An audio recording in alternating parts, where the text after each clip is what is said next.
rapaziada, pra quem não me conhece, meu nome é Laura Sabino. Pra quem já me conhece, meu nome é Laura Sabino também. E hoje eu tô aqui pra falar com vocês sobre um tema que vocês me pedem muito pra falar, que é sobre essas produções sul-coreanas, né? Porque a gente vive hoje, sem dúvidas, a chamada onda sul-coreana.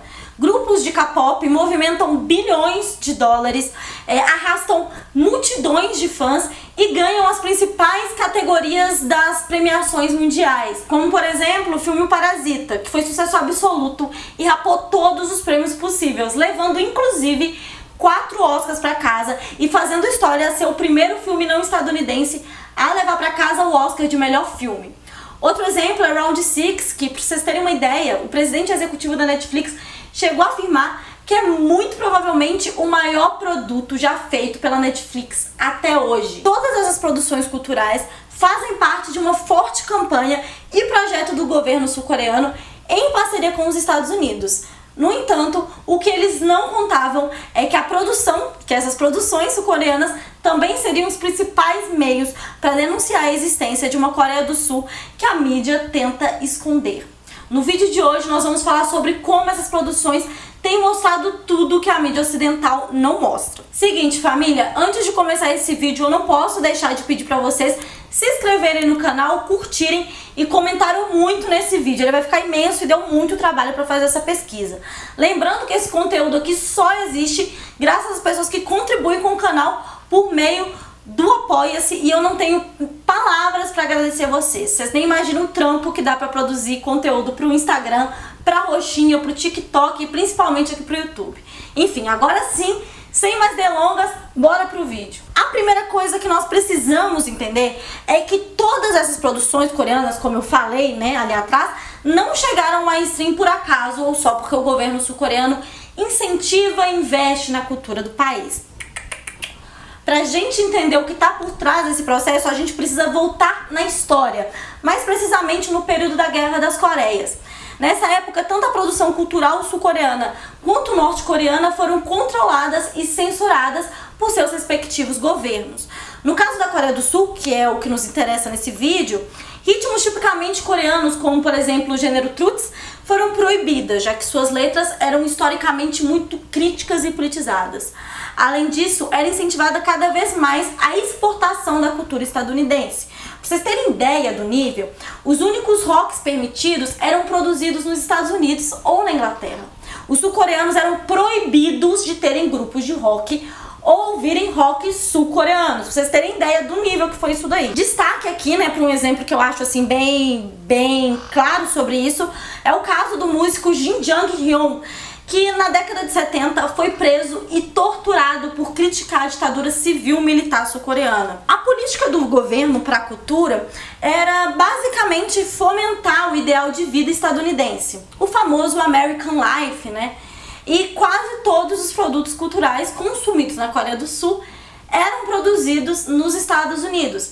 Na década de 80, né, com o fim da Guerra Fria e a reabertura política sul-coreana, o governo passa a adotar uma nova estratégia, que é o ponto-chave desse vídeo. Eu tô falando da guerra cultural, né? Mas para entender essas medidas, né, é importante ter em mente que, a rigor, as Coreias ainda estão em guerra, mano. Tipo assim, em 1953 teve um acordo de cessar-fogo, mas nunca existiu ali um acordo de paz entre esses países, na verdade, que é o mesmo país.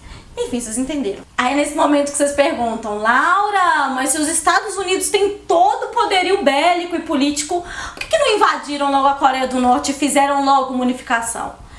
Porque a União Soviética deixou argumentos sólidos para a Coreia, que propiciou ali um diálogo, né, entre esses diferentes países, né? Bomba atômica, o nome do diálogo. Bom, se uma guerra bélica deixa de ser viável, a guerra de narrativas segue viva e foi idealizado pelo governo sul-coreano e estratégias de demonização máxima de tudo relacionado à Coreia do Norte e uma santificação de tudo relacionado à Coreia do Sul. Seguinte, família, longe de mim aqui dizer que a Coreia do Norte não tenha problemas, né? Mas vocês já pararam, né? Vocês já repararam que as propagandas anti-Coreia do Norte chegaram a um ponto em que as pessoas perderam a capacidade de filtrar as notícias sobre o país? Tipo, todo dia tem uma notícia sinistra do tipo: existe um dia da Coreia onde não pode sorrir, ou que é obrigatório fazer o corte do Kim Jong-un, ou até que na Coreia as pessoas precisam empurrar um trem. Go to one distance like once a month, and like here it would take like 1 hour to go the other place. In Norway it take a month at least to go because there's no electricity, and sometimes people have to push the train. They have to push the train. Yeah. Um exemplo que desenha muito bem isso é a trollagem que o Não Salvo fez, que lá na Coreia o governo enganava a população dizendo que eles ganharam as últimas Copas do Mundo e assim, que tinha metido 8 gols no Brasil. O bagulho era um meme do Não Salvo e se tornou notícia nos principais veículos de comunicação do mundo e do Brasil também. Daí você já tem uma noção do comprometimento, né, com o rigor que a mídia ocidental tem de checagem das fontes sobre a Coreia do Norte. E isso, gente, não é mera coincidência, gente. É tipo, mano, é reflexo dessa estratégia de disputa cultural. Por um lado, foram criados veículos com o propósito de serem ferramentas de divulgação de todos os males existentes na Coreia, ou muitas vezes, como eu citei atrás, fake news, como é o caso da Free Asia, que tem sede em Washington, nos Estados Unidos, e estão sempre soltando notícias bombásticas sobre a Coreia, como por exemplo que Kim Jong-un mandou matar a namorada porque ela canta mal, né, ela parece viva, ou que Kim Jong-un mandou bombardear o funcionário porque ele cochilou durante o trabalho.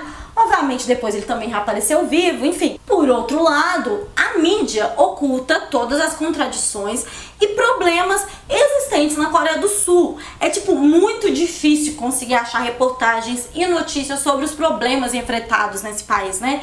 Desde tragédias, acidentes, como notícias relacionadas à pobreza, os desafios da população. Para vocês terem ideia, dados da Terrenacchio apontam que 3 em cada 4 jovens entre 19 e 34 anos querem deixar a Coreia. Segundo os pesquisadores dos estudos urbanos da Escola de Economia de Londres, um dos motivos da crescente pobreza e desigualdade social sul-coreana se deve às reformas que flexibilizaram ainda mais as leis trabalhistas no país e que aprofundaram grandes diferenças de oportunidade entre gerações e a falta de estabilidade no emprego. Segundo a BBC, a Coreia do Sul tem uma das maiores taxas de tensão no ambiente de trabalho. 51% dos trabalhadores dizem que trabalham mais do que deveriam, que é a maior taxa entre os países da OCDE. E a taxa de suicídio também é altíssima, né? Uma das mais altas no mundo. A maioria das pessoas que entram nessa situação de suicídio são idosos. Além de diversos casos de corrupção ligadas às suas multinacionais, principalmente a Samsung e a Hyundai. Obviamente, eu nem preciso dizer que essas informações não têm grande visibilidade ali nas mídias tradicionais e sobretudo as mídias ocidentais, né? Mas enfim, vamos voltar para o vídeo aqui. Em 1992 acontece uma crise econômica na Coreia e os investimentos em bandas e grupos coreanos aumentam. Isso acontece como forma de fomentar o mercado interno sul-coreano, que era praticamente obrigado a só consumir produtos estadunidenses. Outro importante ponto das medidas adotadas pelo governo foi a necessidade de se criar uma espécie de Coreia Lifestyle, né, de projeção mundial. E assim começou o investimento massivo no mercado fonográfico e audiovisual sul-coreano. Foi criado, dentro ali do Ministério da Cultura, um setor voltado à internacionalização dos produtos culturais sul-coreanos. Setor que em 2012 passou a ser apelidado de Departamento K-pop.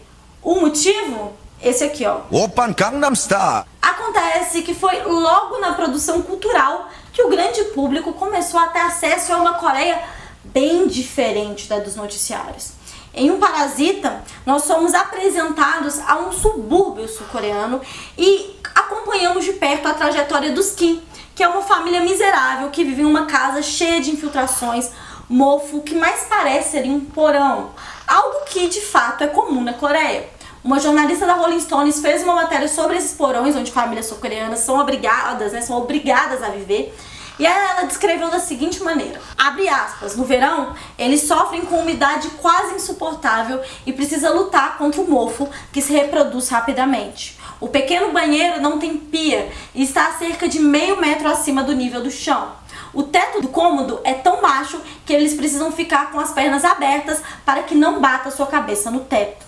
Ou seja, é uma realidade que apresenta ali no filme. E falando em filme, logo no começo, o autor nos dá pistas do passado daquela família, né? O pai falhou nos negócios, A mãe durante o colegial era atleta, mas por algum motivo isso não teve futuro. Os 2 filhos tentam entrar para a universidade diversas vezes, mas não conseguem. E hoje os 4 vivem de bicos, como dobrar caixas de pizzas em troca de alguns trocados. Eles precisam se espremer no banheiro para conseguir um pouco de sinal de Wi-Fi e aproveitam a detetização da prefeitura ali na rua, nas suas casas, né? A história avança quando o filho mais novo arranja, pela indicação de um amigo ali, um bico com um professor particular de inglês na abastada família Park. O Patrada Park é CEO numa empresa de TI milionário com uma mansão imensa e muitos funcionários. As críticas são todas muito bem construídas e até sutis, como por exemplo o fato da burguesa ser tão apaixonada pelos Estados Unidos e aceitar alguém apenas por essa pessoa ter no currículo o nome da universidade estadunidense, e a necessidade de ter tudo americanizado, né? Desde o arco e flecha do filho, ou a barraca de camping, ou até utensílios domésticos também.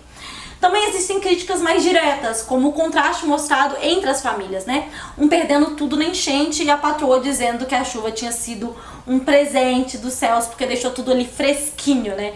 É incrível, tem a cena que os pais ricos comentam que até o cheiro dos pobres enoja. Olha, gente, ó, merecia mais Oscar esse filme, manda mais Oscar que tá pouco. Round 6, que é a série mais vista da história da Netflix, também revela uma Coreia do Sul desigual. Jin-hoon, que é o personagem principal, ele vive numa miséria, cara, sinistra, assim, o bagulho.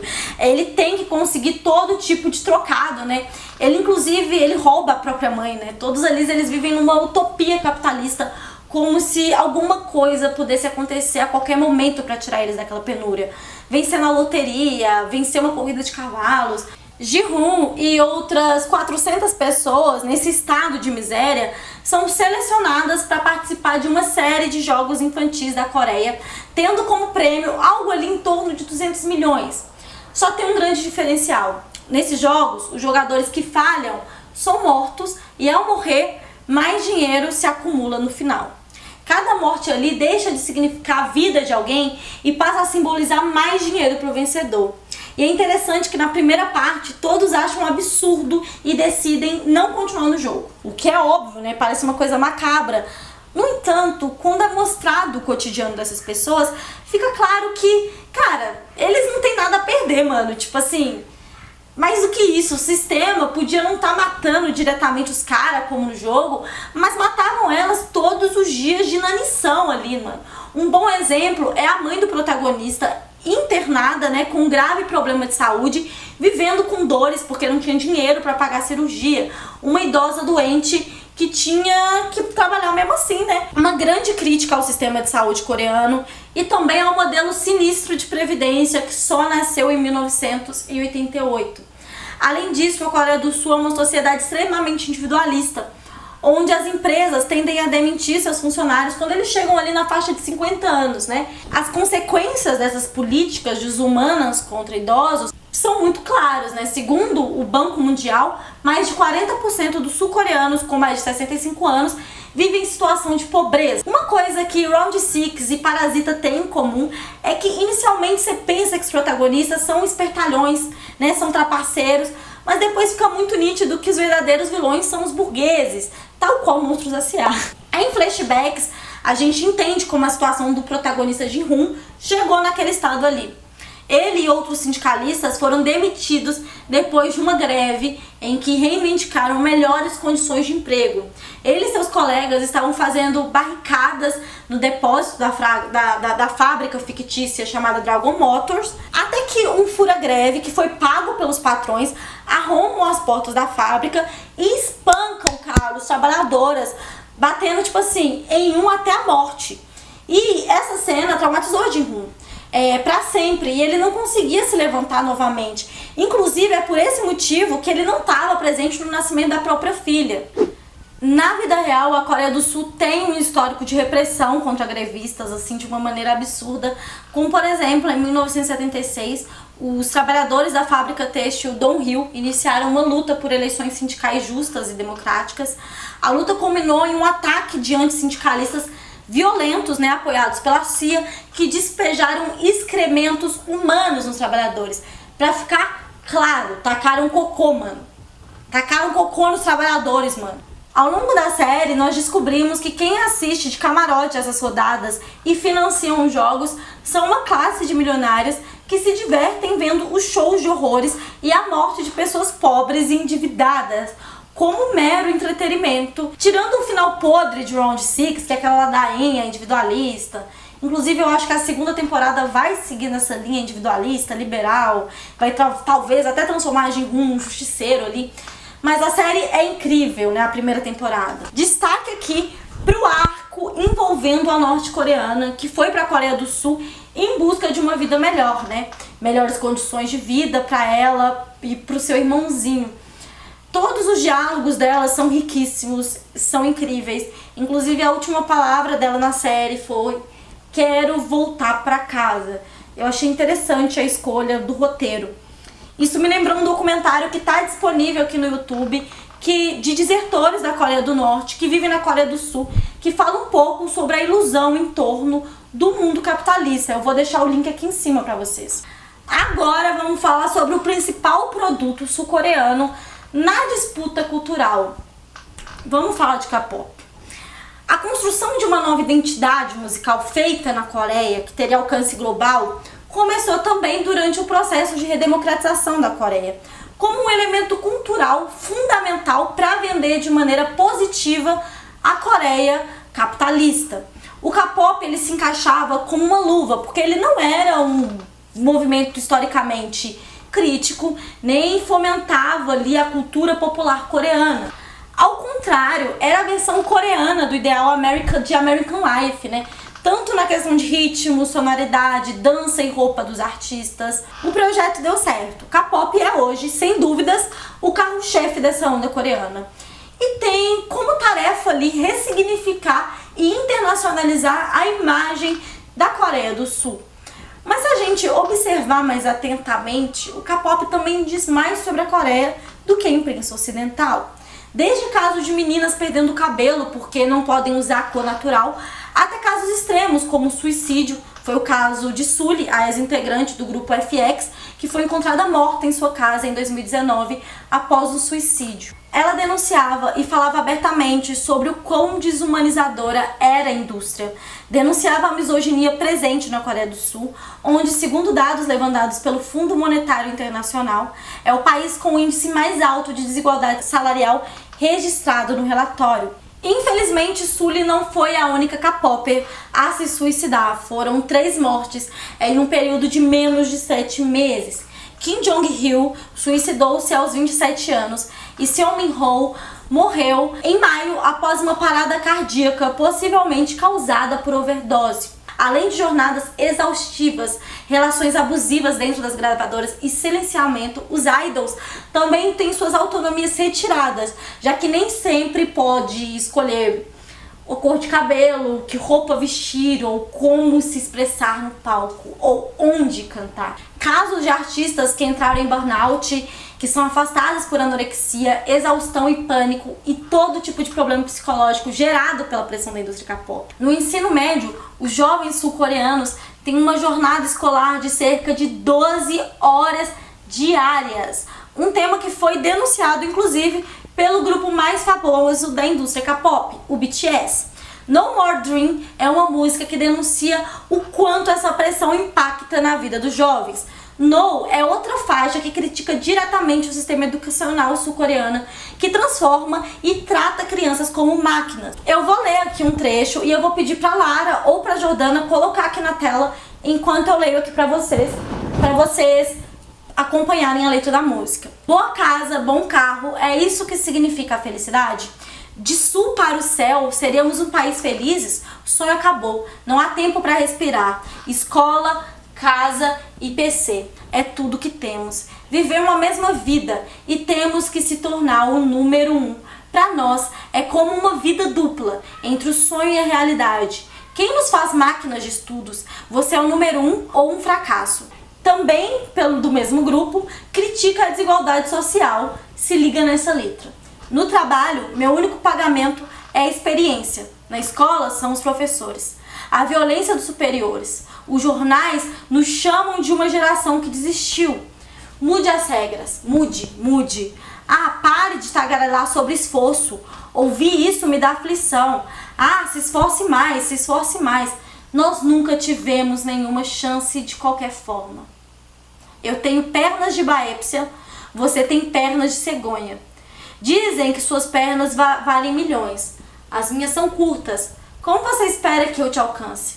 Eles dizem, não importa, porque viemos do mesmo lugar. Nunca, nunca e nunca. Gente, eu poderia ficar aqui horas pontuando músicas que fazem críticas muito contundentes, mas o vídeo, sinceramente, está imenso e realmente eu vou deixar mais indicações na descrição do vídeo, junto das fontes utilizadas, né, todas as fontes citadas no vídeo, dos dados que eu citei. Mas para concluir esse vídeo, eu quero deixar claro que é óbvio que existem limites nas denúncias que são feitas nos produtos culturais sul-coreanos. Obviamente, né, se fossem explícitos, sequer esses projetos seriam aprovados. Mas hoje eu não tenho dúvida que a principal ferramenta para debater a realidade sul-coreana não é essa vendida nos veículos de comunicação em massa, de gigantes asiáticos ou o país dos sonhos sem defeitos. Bom, pessoal, agora sim, eu espero que vocês tenham gostado do vídeo. Eu fiz questão de usar como fonte somente dados que por algum milagre saíram na mídia mainstream, portais e institutos que não são de esquerda. Deu muito trabalho para ser feito, então não se esqueçam de ativar o sininho, de se inscreverem no canal. 100 mil tá chegando, né? Na verdade a gente já bateu 100 mil, vai ter vídeo especial sobre isso. Comentem muito pra engajar, porque esse vídeo daqui tá, cara, tá no top 2 de vídeos que deram mais trabalho pra fazer aqui no canal. Até o próximo vídeo, né? Provavelmente o próximo vídeo sai em janeiro de 2022, não sei se a gente consegue soltar um vídeo ainda nesse ano, mas é isso, gente. Beijão, não deixem esse vídeo flopar, viu? Bora, curtam e comentem pelo menos 3 vezes nesse vídeo. Comentem assim, parece que o comunismo cresce no YouTube. Isso é ótimo. Deixe seu comentário. Até o próximo.